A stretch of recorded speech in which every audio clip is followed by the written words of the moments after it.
Buenas tardes. Buenas tardes a todos.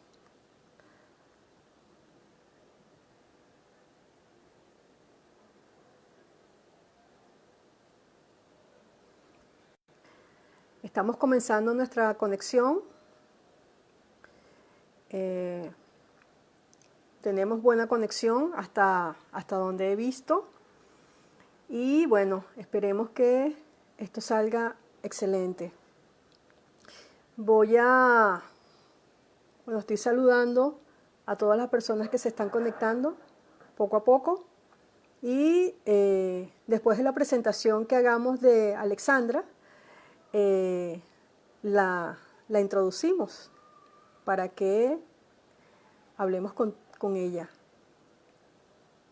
Me han recomendado que lo más apropiado es comenzar los live 2 minutos antes, porque si lo abrimos 5 minutos antes, perdemos 3 minutos de conversación con la persona y queda en el aire un poco el tiempo. Entonces, por esa razón, abrí la conexión a 2 minutos antes de la presentación, que es a la 1. Vamos a procurar para las próximas semanas tener una suerte de presentación de introducción donde aparezca el nombre de la persona invitada. En esta oportunidad puse el nombre de Alexandra, que debe aparecer en la pantalla. Yo no la veo, pero debe aparecer su nombre y el nombre de su presentación. Y la introducción que queremos hacer para las siguientes presentaciones es una introducción de página introductoria, de manera que eso quede grabado. También les informo que para la próxima semana vamos a comenzar con presentaciones 2 veces a la semana. Las vamos a tener los días martes y los días miércoles. Esto obedece a 2 razones principales. En primer lugar, porque seguimos encerrados. Y bueno, es una oportunidad para darle lugar a la distribución del tiempo. Da más trabajo, pero lo hacemos con mucho gusto. Y en segundo lugar, tenemos bastantes personas en nuestra lista. Entonces le queremos dar a todos el espacio y que nos cuenten de lo que están haciendo. Gracias a los que se están conectando. Aquí estoy viendo a José María, que debe estar en su tierra, España, y a todos los que se están conectando de distintos lugares. La presentación de hoy promete muchísimo porque en las conversaciones que he tenido con Alexandra, primero tuvimos unas temáticas y bueno, se fueron abriendo y se fueron expandiendo. Así que no es de extrañar que tengamos en alguna oportunidad otra presentación con Alexandra hablando de unos tópicos que salieron a propósito de Colombella, a propósito de Miranda y a propósito de Goethe, que es el poeta alemán por excelencia, el poeta del romanticismo. Bueno, ya voy a introducir a Alexandra para hacerle la presentación.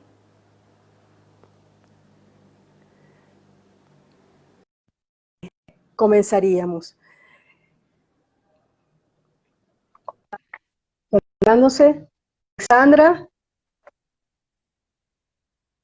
Buenas ¿Me tardes. escuchas? Aquí con el... Sí, escucho. ¿Ustedes me escuchan por allá?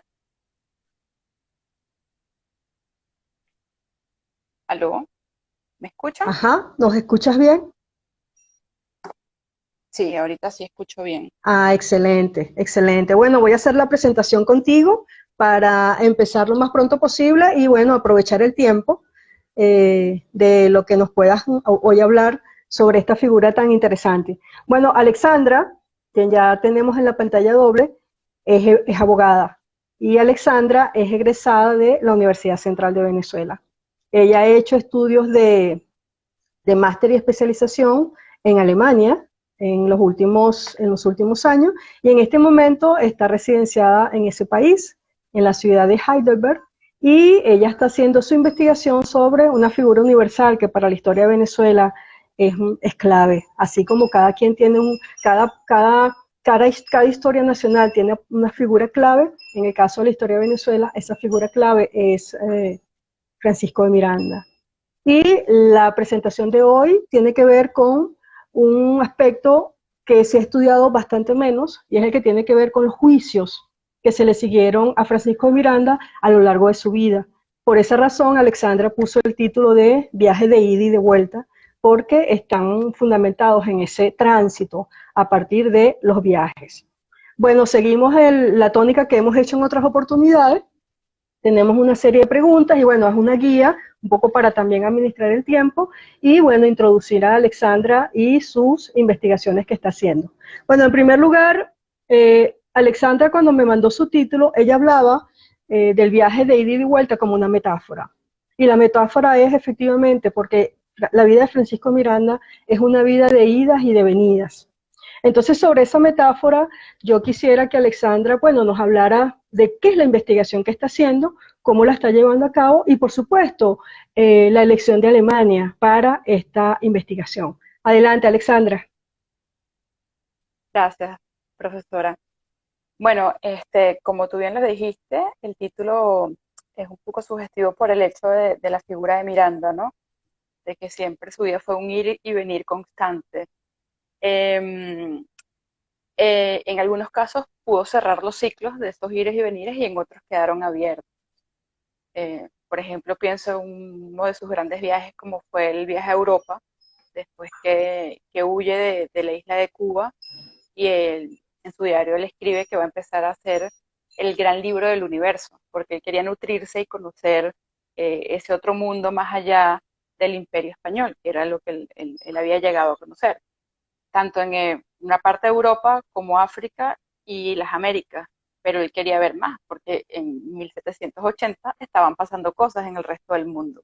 Y él se plantea un viaje por distintos destinos y lo culmina bien, pero sabemos que en el caso venezolano siempre quedó un huequito, siempre quedó algo allí que nunca terminó de concretarse. Eh, y la pregunta que tú me formulas, pues yo la empezaría respondiendo la última parte. ¿Cómo llegué a Alemania? A Alemania llegué, es más fácil el hilo conductor. A Alemania ¿Cuánto, llegué ¿Cuánto tiempo tienes allí? ¿En qué año llegaste? en el 2010. Exactamente, Bien, tengo 10 años acá hace en 10 Alemania. años. Eh, Llegué porque conseguí una beca este, del DAD y Fundayacucho, un convenio. El DAD es como la institución equivalente a Fundayacucho en Alemania, para hacer un posgrado, una maestría en historia global, aquí en la Universidad de Heidelberg, por eso sigo viviendo acá. Eh, entonces, pues compaginé mis estudios en historia global. em, y siempre me llamó la atención el tema, bueno, cómo conectaba mi área de formación principal, que es el derecho, con la historia. Eh, Porque la historia siempre me ha gustado, o sea, es lo que más me ha gustado realmente, y siempre tuve esa inquietud de cómo lograr que la gente entendiera que entender los fenómenos históricos, los procesos históricos es fundamental para el resto de las ciencias sociales y bueno, también en muchas cosas de la vida cotidiana, porque si no se tienen esos claros, esos los elementos claros, eh, fallas en muchas cosas, o sea, para entender aspectos sociológicos tú necesitas saber la historia, entender los procesos para dar una respuesta sociológica o una respuesta politológica, incluso las respuestas jurídicas, porque uno hace una ley fundamentada en hechos históricos, o sea, al final es un devenir, un proceso que te lleva a crear o a entender por qué tienes que producir una ley o por qué se tiene que regular tal situación. Entonces, claro, yo quería compaginar eso, pero mi inquietud iba sobre todo decía, ¿cómo, cómo se configuró la nación en Venezuela? El Ujú. concepto de nación, ¿cuándo nacimos como nación en Venezuela? Más allá de la lectura a la historia oficial que tenemos, bueno, la guerra de independencia, empezamos en 1810 con el 19 de abril, después el 5 de julio de 1811 y toda la cadena de circunstancias históricas que sabemos, pero decía, pero hay algo más, o sea, Bolívar, Andrés Bello, Juan Germán Rocio, no fue que un día se despertaron y dijeron, nosotros nos queremos independizar. O sea, esto fue un proceso de mucho tiempo, de muchos ires y venires también, donde elementos externos influyeron, y yo pensaba cómo ese concepto de nación se crea, se genera, porque tenemos la nación política y la nación cultural. Y claro, en esa reflexión constante yo dije, bueno, el primero que realmente lo pensó fue Miranda. Miranda es el que desarrolla un primer proyecto de independencia, el que configura esa idea de separación, y dije, y que cuando uno estudia su archivo, sus documentos, uno ve que él plantea la idea de nación cultural y de nación política, que son cosas distintas. La gente suele meterlo todo en un mismo saco, pero son ideas distintas. Entonces, claro, esa fue mi reflexión, y por ahí me fui durante el periodo de mis estudios. Cuando llego a hacer la tesis, pues desarrollo el tema de los proyectos constitucionales de Miranda, porque Ajá. ahí queda la impronta de lo que sería una nación, y me doy cuenta que es algo que nadie ha estudiado. Miranda elaboró 3 proyectos de constitución conocidos, hay un cuarto que está por allí desaparecido, él escribe que existe, pero no hay fuentes, entonces no lo, no entra allí en la lista, y entonces, claro, yo digo, bueno, pero fíjense aquí, o sea, Miranda se ha estudiado mucho, han escrito mucho, pero siempre escriben es la épica mirandina, Ujú. fastuosa, del hombre global, de si tuvo o no tuvo romance con María Antonieta, este, Los del, amoríos con de, Catalina de de, Rusia, claro, un poco anecdótica, ajá, ¿no? Una historia muy anecdótica. Ahora, exacto, y entonces, claro, ahí llego, eh, y bueno, así es que hago la primera parte de mis estudios, pero después voy buscando el hilo conductor y me doy cuenta que tampoco se han hecho estudios sobre los juicios que se le llevaron a Miranda. ujú, Entonces, claro, también me hago la pregunta como abogado, como jurista, eh, porque no hay como las fuentes, que además en el mundo de la historia eso es fundamental, sobre estos juicios. ¿Qué pasó acá? Si tenemos, por ejemplo, el caso de Guali España, que ha sido un juicio súper estudiado para atrás, para adelante, del que se ha escrito muchísimo, del que se sigue investigando, que marca un antes y un después en el mundo de la historia venezolana, si se quiere decir, como juicio, como además el primer paso a un intento de libertad o de lucha simbólica de independencia. eh, Me doy cuenta, por ejemplo, que sobre Antonio Nariño, el gran prócer colombiano, existe una recopilación de los 2 juicios que se le llevaron, da la casualidad por el mismo tema de Miranda, la lesa majestad. Pues podemos hablar un poquito más de eso a profundidad, y son 2 sendos tomos recopilados en 1920 por el gobierno colombiano. Y claro, me llamó la atención y dije, y Miranda, no hay nada, no tenemos nada.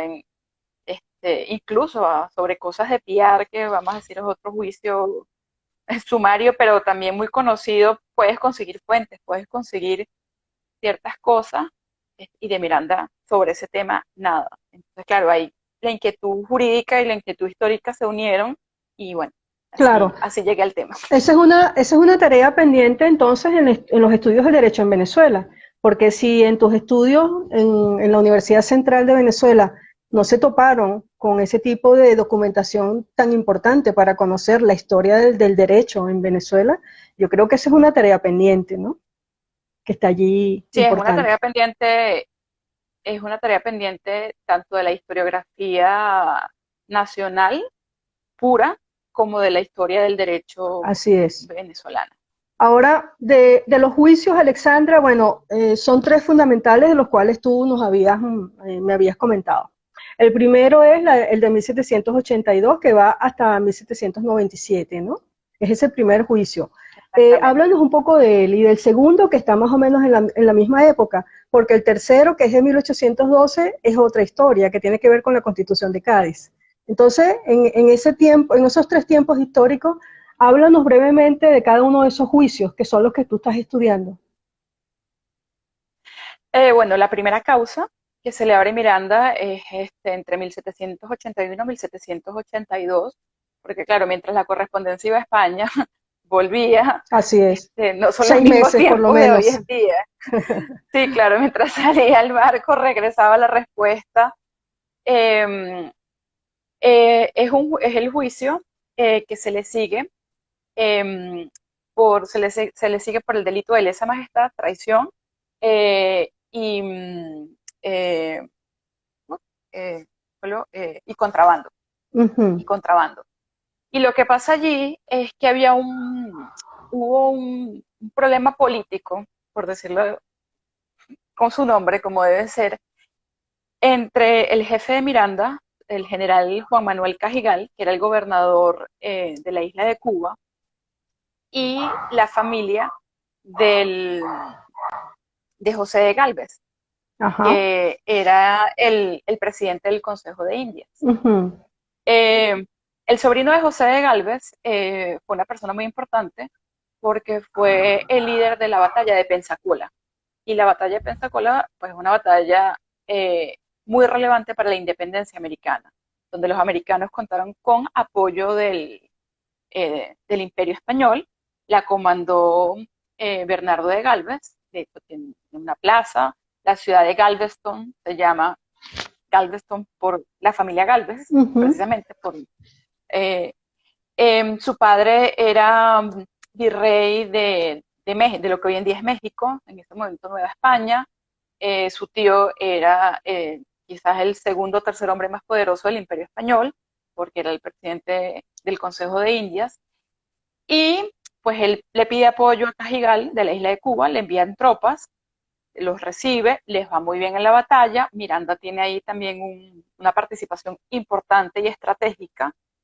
Y bueno, se empezaron a llevar bien. Pero unos meses después de la batalla, eh, vamos a decir que Bernardo tuvo como miedo de la figura de Cajigal.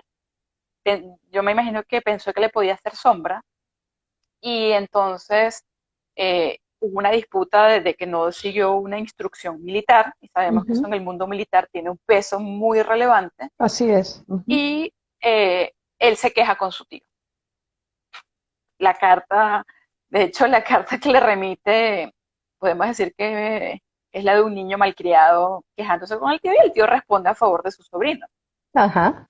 Porque bueno, ya vemos la red que estos habían desarrollado en el eje Caribe centroamericano, Claro. que Las era redes bastante poderosa y familiares. bastante, Las redes familiares, exactamente, las además. redes familiares, exactamente. José María que está por ahí Sí, conoce ya muy bien ese, nos está ese tema. escuchando José María. Lo vi, exacto, ese es su Al- tema. Alexandra, y Bueno, el segundo que es clave, el de 1806, que tiene que ver con la invasión a Ocumare de la Costa y a Coro. Háblanos de ese un poco. bueno, ese es el juicio que obviamente se le sigue también por traición, y bueno, Ujú. vamos a decir que allí el tipo obviamente cabe completamente Y que está porque bueno, es un empatado intento con el de primero, ¿no? invasión. Está empatado con el No, primero. no, ese empata con el tercero, Ah, ok. con el de 1812, Ah, ok. eh, que es con la capitulación. De hecho, Ujú. después los conectan, lo suman a la misma causa. Ah, Bueno, ya. obviamente es una causa que se le abre por traición, porque bueno, le hace un intento de invasión a un territorio del Imperio Español. Y bueno, ahí sabemos la historia. Miranda logra huir primero a Trinidad, donde pasa prácticamente un año y después vuelve a Londres. Y se sentó ahí, bueno, tiene la causa abierta. Cuando él regresa a Venezuela en 1810, y bueno, pasa lo que pasa, participa en el Congreso para la redacción de la primera Constitución en 1811, Ujú. después lo eligen como dictador. Cuando Miranda capitula con Monteverde, pues él se va a Caracas, arregla las cosas en Caracas y decide irse. La historia que todos conocemos, llega a La Guaira, él no duerme ese día en el barco, sino que se queda en la casa de la compañía guipuzcoana, Estamos hablando de precisamente, julio de 1812. exactamente, el 30 de julio de Ujú. 1812. Y bueno, y es cuando lo apresan de las casas que había sido un patriota cooperante, eh, se pasa al lado realista, y en ese momento pues llega Bolívar, que venía por mar, después de la caída de Puerto Cabello, y de las Casas lo mete en el lote de gente que va a apresar a Miranda. Y ellos lo que hacen, de las Casas lo que hace es que se lo entrega a Monteverde como un trofeo de guerra. Le dice, mira, aquí está, el señor tan buscado por el Imperio Español, que sabemos que le ha generado muchos dolores de cabeza, toma. Pero en la capitulación estaba acordado que se iba a respetar la vida de los miembros del gobierno de lo que conocemos como la Primera República. Entonces ahí había un acto de traición por parte de Monteverde. Él viola la misma capitulación que en ese momento hacía, era una normativa que debía cumplir. Claro, Monteverde después lo que alega es el tema del peculado, del delito de corrupción, porque Miranda cargaba consigo el Tesoro Nacional, y vamos a decir, encangreja el proceso con esa acusación, pero lo cierto del caso es que él mismo viola la capitulación, que era, en los procesos de guerra las capitulaciones tienen un peso específico y deben respetarse. Claro. Entonces, claro, después Miranda está más o menos un año en la prisión de Puerto Cabello, después es trasladado a Puerto Rico, y hasta que finalmente lo remiten a Cádiz.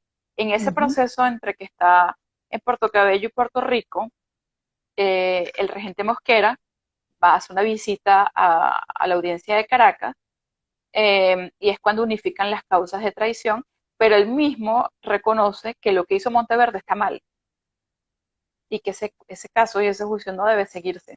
Claro, un abuso de autoridad en todo caso, ¿no? En su momento. Exactamente.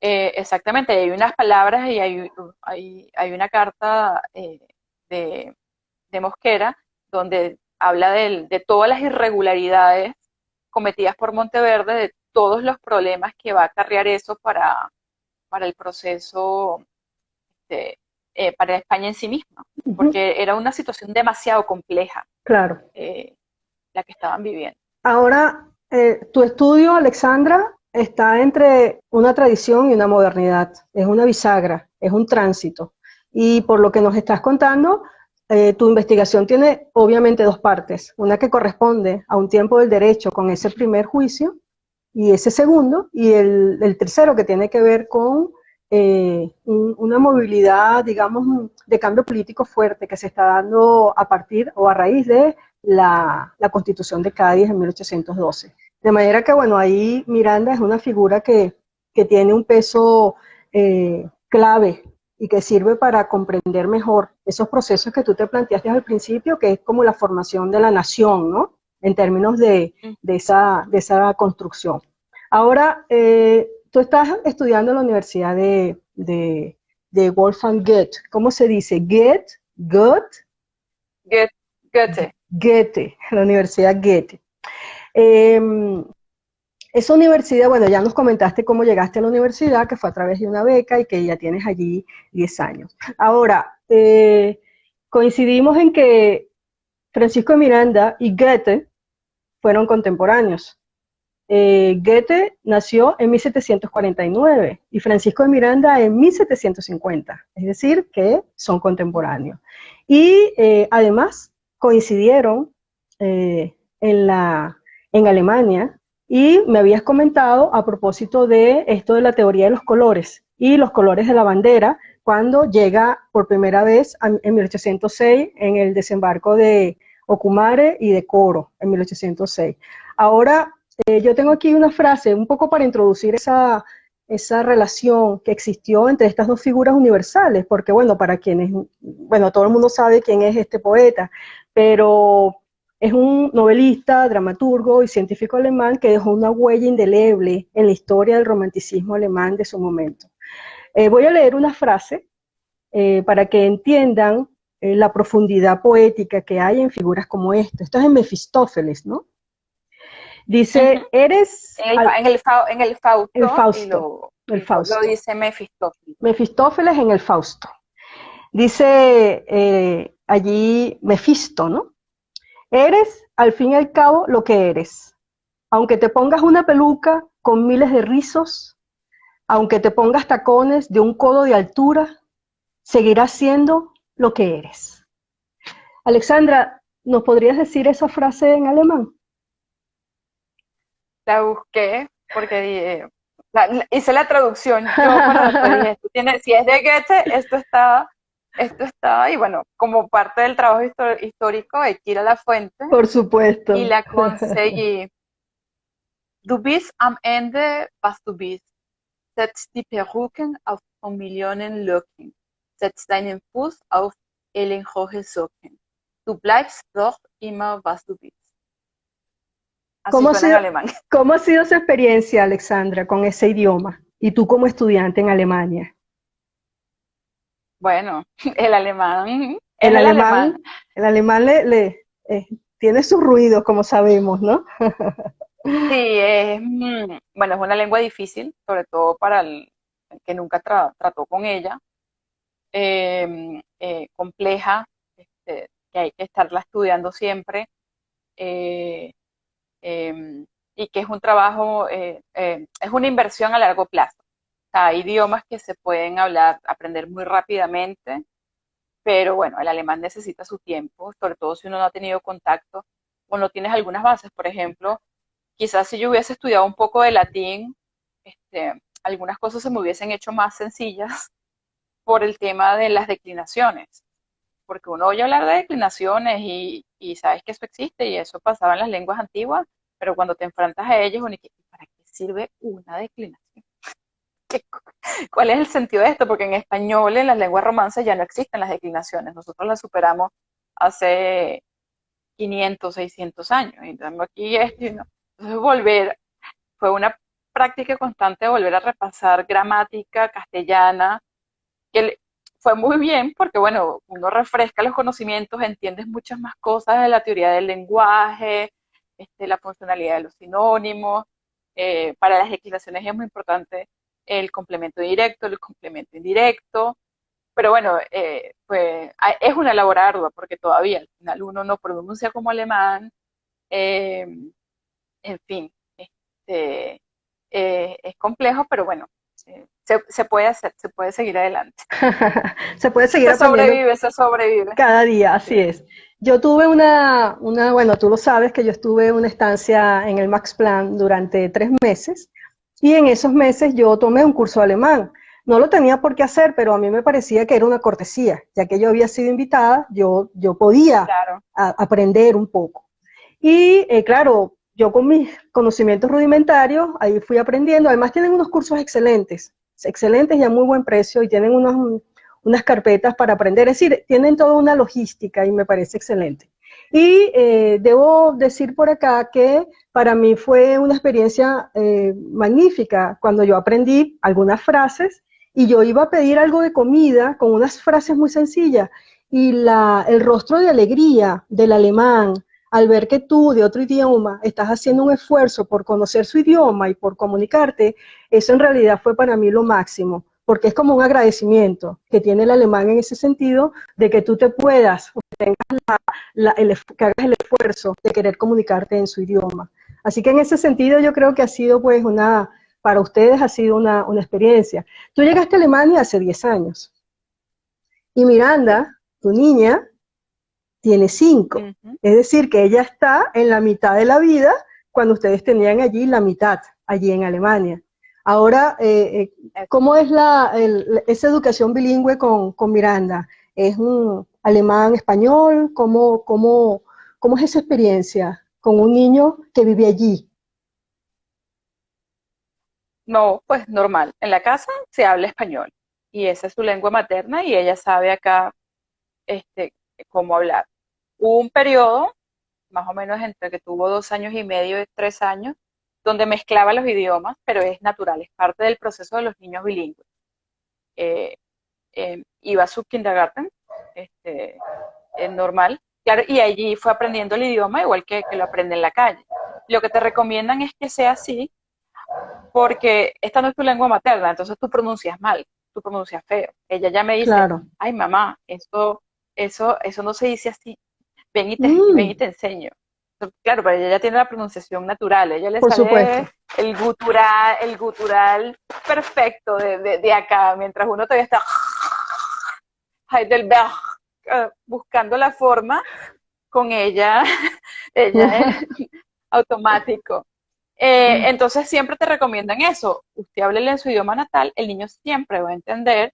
Hay niños que tienen una especie de blockouts, pero dice, es normal. Hay otros que reaccionan más rápido. Ella se retrasó ligeramente en el lenguaje, o sea, mientras que había niños ya con 2 años y 3 meses haciendo frases completas, ella le tomó 3, 4 meses más, pero es porque su cerebro se va adaptando a los dos idiomas. Y ya Claro, desde esa edad, yo le decía algo en español, decía, Miranda, no hagas esto, o Miranda, por favor, tráeme esto, y alguien le decía algo en alemán, ella volteaba, respondía en alemán, y a mí me respondía en español automático. magnífico. O sea, no es, entonces lo que hay que tener es paciencia, aprender de ellos, porque efectivamente uno aprende palabras nuevas, se incrementa tu vocabulario enormemente, eh, eh, ellos te perfeccionan tu pronunciación, y ha sido así, ha sido un proceso muy bonito, y puedo decir que al día de hoy ella es bilingüe perfecta, o sea, ¿Y cómo es manejada. el proceso de esa educación escolar primaria allí en Alemania o en Heidelberg, donde ustedes están? Bueno, los niños de meses o de un año de edad hasta los 3 años no están obligados a la escolaridad. Por tanto, es un sistema un poco complejo porque no hay tantos maternales, que sería el equivalente, aquí se llama quitas, para nosotros sería el equivalente al maternal. Entonces, desde que uno está embarazado, tiene que ponerlo en una lista. O sea, no es que, o sea, para los latinoamericanos es fuerte cuando te dicen, ya lo inscribiste en el quita. Y uno, "¿Mm? No, no, tienes que escribirlo porque no hay cupos. Porque además no es como tampoco en el sistema, vamos a decir en general latinoamericano, de que son 20, 30 niños en un salón, son 10 niños por salón. Mm, Entonces, claro, por eso hay cupo y hay muy pocos eh, maternales. Entonces, yo estaba así como, y todas mis amigas latinas me dijeron, no cometas el error que yo cometí, yo no lo creía, yo esperé que naciera, métela desde que, entonces, cuando tenía 5 o 6 meses de embarazo, recorrí todos los maternales posibles y efectivamente yo la inscribí como en 8 maternales y al final me llamaron de 2. ujú. Ya el proceso del kinder es distinto porque a los 3 años empieza la escolaridad obligatoria en Alemania. Entonces, así no Ajá. haya cupo, el kinder más cercano a tu área está obligado a recibirte el niño. Este, pero tiene que iniciar el proceso. Y es un proceso, vamos a decir, bastante libre. Todavía no hay mucha exigencia de aprender a leer, aprender los números, como quizás a nosotros en kinder o preparatorio, que ya había como un avance en ese sentido. Pero es que, bueno, después cuando empieza el colegio, empieza lo bueno. Es bien estricto, es bien, bien fuerte. Claro, ¿eso es a partir de qué edad? ¿El colegio? De La escuela básica a partir de los 6 años. 6 años Ujú, para el próximo año. ujú, para el próximo año. Ahora, bueno, si imaginamos el futuro, quién sabe si Miranda sea la traductora de los diarios de Miranda. No se ¿Quién sabe, sabe? no se sabe. Sí, Los, no se sabe. lo cierto es que es un plus esa formación bilingüe que ella vaya a tener. Es un plus excelente en esa lengua. Eh, eh, Háblanos, Alexandra, de la cotidianidad con los alemanes, de tu vida allí en esa ciudad hermosa en la cual estás. Bueno, Heidelberg es una ciudad particular eh, porque es una ciudad muy internacional. Ujú. La Universidad de Heidelberg es la universidad de lo que hoy en día compone el territorio alemán más antigua. La universidad más antigua de lo que hoy en día compone el territorio alemán. Porque, bueno, la Universidad de Praga y una universidad en Polonia ya existían, pero no forman parte de lo que hoy en día es Alemania, ¿no? Entonces, bueno, hay una tradición científica muy importante, es una ciudad muy abierta al conocimiento, a personas de otras culturas, es muy dinámica, a pesar de que es bastante pequeña, son solamente 150.000 habitantes, este, es dinámica, es ideal para familias, por ser un sitio pequeño, pues tienes muchas cosas cercanas que te resuelven, porque en una ciudad grande, pues una que viene de Caracas, ay, me hace falta mi ciudad, pero cuando tienes familia te das cuenta que esto es como más práctico porque lo tienes todo cerca y lo Claro, conoces y sabes, y con un niño, pues, es diferente. Em, pues los alemanes son peculiares. El mito de que son cerrados o son, es verdad, porque son una sociedad diferente a nosotros, pero una vez que tú logras romper esa barrera, son gente muy leal, son amigos para toda la vida, ujú, son, y creo que uno tiene que, a donde fueres, hacer lo que vieres, así es. em, aprender, o sea, tú eres el que está llegando a esa cultura, tú eres el que está llegando, tú tienes que abrirte la mente, intentar entenderlos, reflexionar de por qué son así, qué los hace así. Entonces, una cosa importante en Alemania es entender el concepto de contemplación. Contemplación. Es un Sí, concepto eso es clave. filosófico profundamente, ¿no? O sea, bueno, la filosofía alemana es una filosofía contemplativa y eso es Ujú. clave, porque a veces un alemán que le encanta la naturaleza, de hecho yo ya entiendo mucho mejor a Humboldt desde que vivo acá, ellos aman la naturaleza, aman el contacto con la naturaleza. Uno va a una montaña, está llena de banquitos, y de banquitos viendo a la nada, viendo la montaña de enfrente, viendo los árboles, eh, y ellos se sientan ahí 2 horas a Contemplando. contemplar. En realidad es Y creciendo eso es, hacia adentro. pero es un proceso reflexivo, ellos están pensando, no sé, en sus problemas, en el día a día, en la inmortalidad del cangrejo, pero ellos se toman ese tiempo para pensar, toman Ujú. ese tiempo para ellos, para reflexionar. Entonces eso es muy interesante porque uno vive una vida muy agitada, en general en Latinoamérica, tienes otros conceptos. La gente dice que, ay, es que los alemanes no se ríen, no son alegres. Eh, em, pero ellos tienen su tipo de felicidad, es distinta a la nuestra. Su felicidad es Claro. esa, es contemplar, es salir a caminar, es hacer un cronograma de actividades y el alemán de hoy ya te tiene establecida cuáles son sus vacaciones el año que viene. Para un Sí. latinoamericano eso es imposible. O sea, este, pensar qué voy a hacer en el diciembre del 2022, mi No. pendiente, No aquí nos ya eso planteamos está eso. estructurado, no, ya está organizado y bueno, a uno por cómo creció, por nuestra dinámica, dirá que es aburrido, pero a ellos es así y a ellos les funciona y les va bien. Claro. Y entonces, bueno, hay que estar abierto. Claro, también a veces la rigidez, o sea, cuando llega la gente, yo le digo, mira, sácate el chip de jugar Caribe, de ser tan, de que puedo. A veces a uno la espontaneidad lo salva, pero no siempre.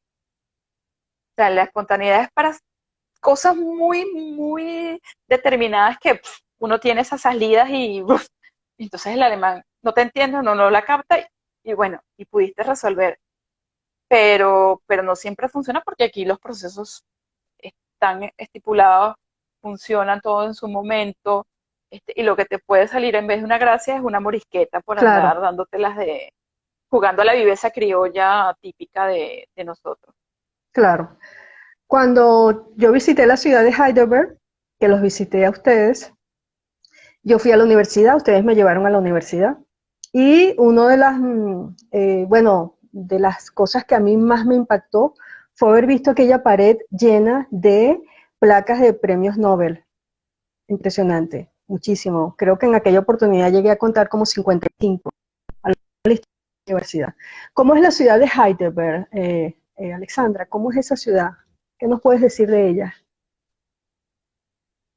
Bueno, es una ciudad donde la universidad tiene un peso muy específico, este, por el tema de los institutos de investigación. Ujú. Sus fuertes son el área de medicina y el área de derecho y de las ciencias duras en general. Aquí queda el Instituto Nacional del Cáncer. De hecho, lo que se conoce como cáncer se descubrió aquí. Entonces es un instituto enorme, una cosa que un montón de edificios y claro, hacen vida físicos, químicos, matemáticos, médicos y de todas partes, de todas partes, por supuesto, un gran número alemán, pero de muchas personas. Hay mucha vida de mucha cara juvenil, que en otros sitios de Alemania no es así. Por eso dijo, en mi ciudad es un poco distinta al estándar o lo que la gente tiene en la mente de Alemania, por esa riqueza que te da la universidad, por esa vida, ese manejo, ¿no? Que da la universidad. Bueno, es muy natural porque tiene unas montañitas, y eso se agradece porque cuando uno viene de Caracas, si uno está en un sitio plano, uno siente un vacío, un hueco en el alma porque no tienes a tu montaña y bueno, la de aquí no es muy alta, pero por lo menos yo me doy por servida porque bueno, tengo algo que ver, tengo estructura verde Claro, allí claro. enfrente.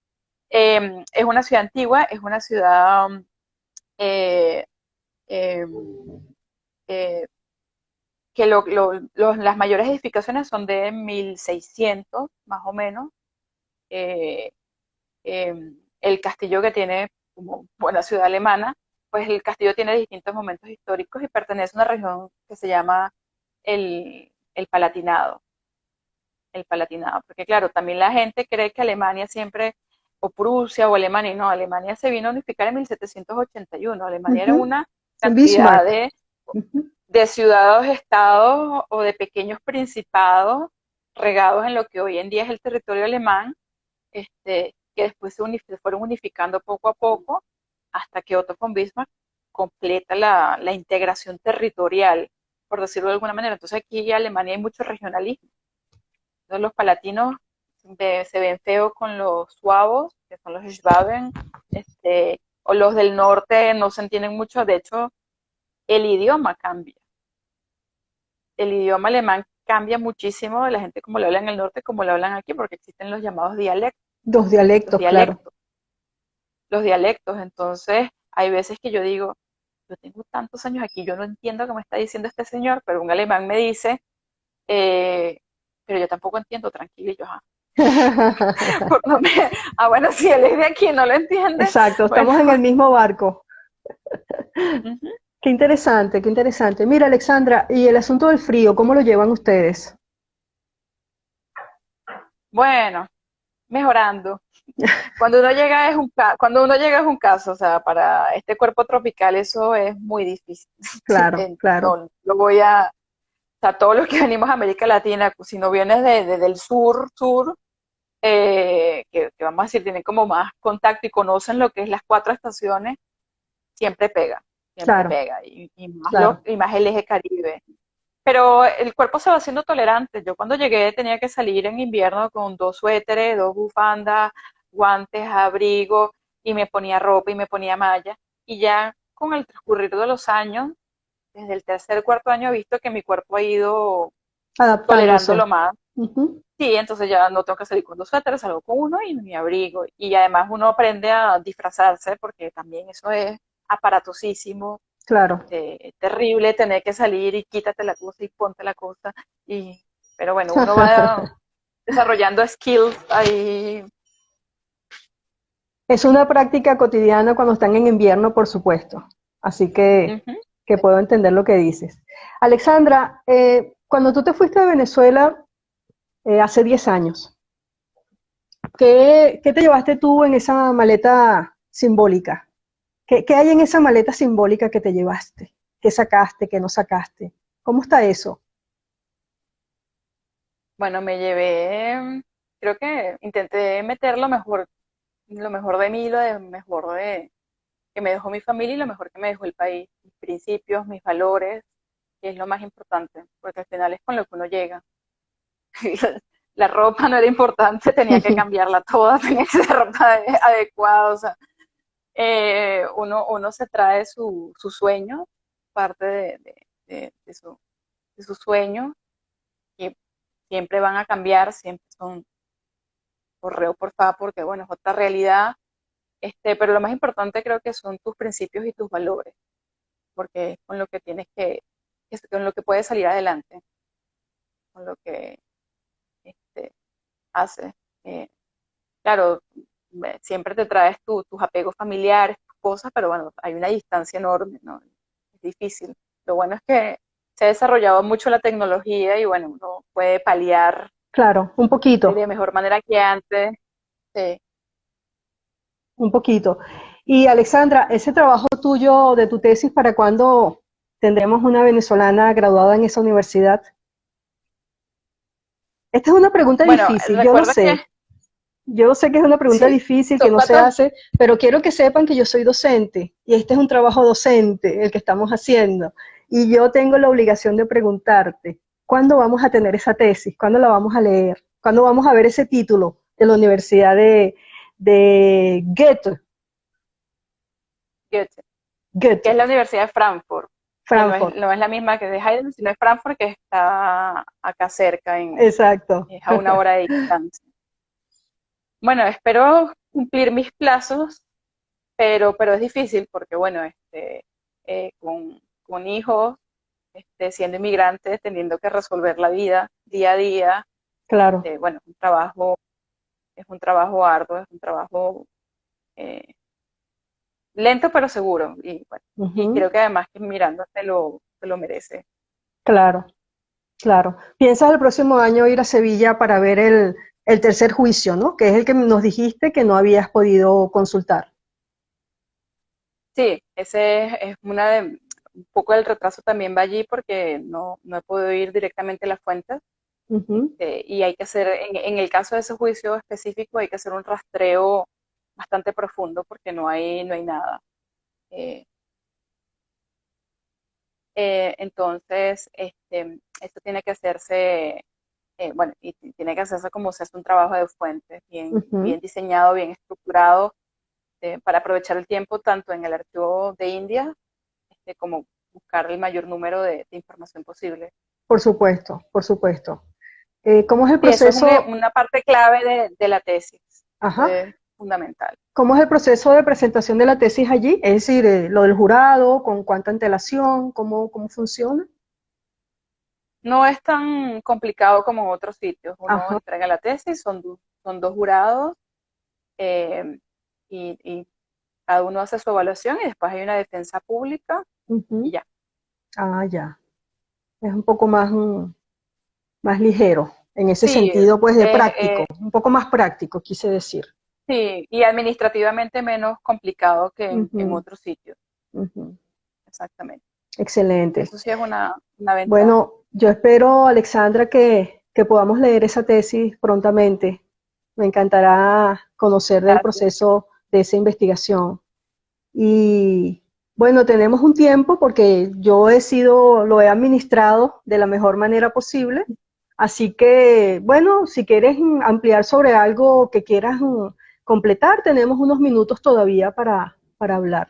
Algo que quieras comentar de tu tesis o algo que quieras comentar de tu experiencia o bueno, Bueno, algo fantástico que me pasó hoy, ajá. precisamente preparando esta conversación, fue que revisé la Colombella porque estaba buscando lo que le comenté del tema de la Ujú, bandera nacional, porque sí. se supone que la idea primigenia del tricolor nacional eh, se la dio Goethe a Miranda. Ujú, Hay una carta que Miranda escribe en 1792 a un conde ruso, por el nombre, donde él dice que la idea que le dio Goethe de los colores primarios, le pareció magnífica y por eso él había diseñado el tricolor, para la nueva nación, ujú, el proyecto que estaba diseñando. Entonces hay una conexión directa de Goethe. Siempre se dice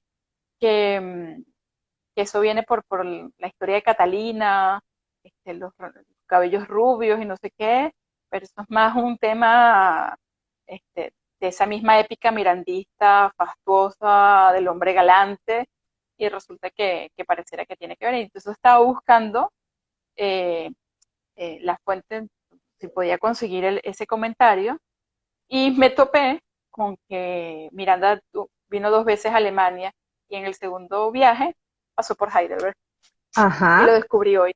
magnífico. Lo descubrí hoy y bueno, claro, me dio una alegría y me pareció fantástico esas casualidades.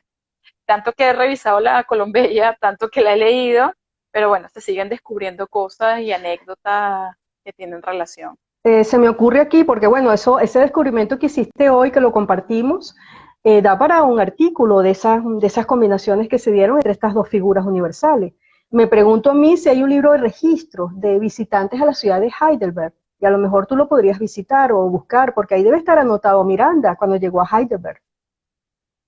Hay que Debería ser, preguntar, los alemanes que registran todo, eso es un hobby alemán, llevar registro ajá, y bueno, control de todo, tengo que hacerlo bueno, efectivamente. sería estupendo, Alexandra, sería estupendo. A mí me gustó mucho también cuando me comentaste que habías conseguido esa relación de, bueno, hay que explicar, esto es importante, que esa bandera de la cual estamos hablando fue la que salió de Nueva York en el Leander en 1806 y es la que llega a las costas Exactamente. de Ocumare de la Costa y de Coro en 1806, que son dos, en esto que llaman, la historiografía llama las invasiones de, bueno, se le dice invasión, pero digo, es un término que hay que poner en Sí, perspectiva, pero son estos viajes de Miranda con esa bandera y esa relación de la cual estamos hablando. Me parece estupendo, me parece estupendo, exactamente estupendo. lo que Miranda dice es, durante una fiesta en Weimar en el invierno de 1785, Goethe tuvo una conversación nocturna con el revolucionario sudamericano Francisco de Miranda. En una carta escrita al conde Semyon Romanovich, Miranda relató cómo Goethe, fascinado por sus hazañas en toda América y Europa, le dijo: tu destino es crear en tu tierra un lugar donde los colores primarios no se distorsionen. Procedió a aclarar lo que quería decir. Primero me explico la forma en que el iris transforma la luz en los tres colores primarios, porque el amarillo es el más cálido, noble y cercano a la luz brillante, porque el azul es esa mezcla de excitación y serenidad hasta el punto de evocar la sombra, y porque el rojo es la exaltación del amarillo y el azul, la síntesis, la desaparición de la luz brillante en la sombra. Eso es lo que escribe Miranda Ese es al Colombella, conde. lo que le escribe, Eh, esta la conseguí en la web. Yo lamentablemente tengo las Colombellas hasta 1788, pero esto es ajá, una carta de 1792. bien. Bueno, esa es una investigación a perseguir, a buscar, claro que sí, esas Sí, conexiones. una nueva. Una nueva, una nueva. Bueno, me ha encantado esta conversación contigo, Alexandra. Hemos tenido muchas personas, muchos visitantes. Hay aquí algunos comentarios de tu investigación, qué bien que lo estás haciendo. Y bueno, es fascinante en realidad todo esto, ¿no? Cuando hablamos de esas figuras universales, que hay que estudiarlas como desde otras perspectivas. Así que la investigación que tú estás haciendo es estupenda desde el mundo del derecho, que bien sabemos que estuviste vinculada al Max Planck con esta investigación a propósito de lo que ellos están también ahí estudiando. Así que me parece estupendo. Les, a ver, un reconocimiento al precursor, aquí hay una cantidad de comentarios que van a quedar grabados. Esta presentación la vamos a subir a YouTube, como hemos hecho con todas las demás. Y los comentarios, bueno, yo creo que Alexandra estará contentísima de que se puedan comunicar con ella y bueno, seguir conversando de este tema tan apropiado en estos momentos en el cual se están hablando de tumbar los próceres y las estatuas y todas estas cuestiones, ¿no? Que amerita una reflexión un Sí, poco más allá del acto mismo de tumbarlas, un poco más allá de eso. Bueno, Alexandra, yo te quiero dar muchas gracias por esta conversación que sí. hemos tenido y bueno, esperemos seguir teniendo conexiones con el mundo alemán. Tenemos planeado, hay una figura, y aquí lo digo rápidamente, hablando de Alemania, hay una figura en una de las presentaciones que tuvimos, que fue la de Fidel Rodríguez, que se habló de Enrique Ote. Enrique Ote es un estudioso de las perlas en Venezuela del siglo XVI. Él publicó sus trabajos en la década de los 60, 1960.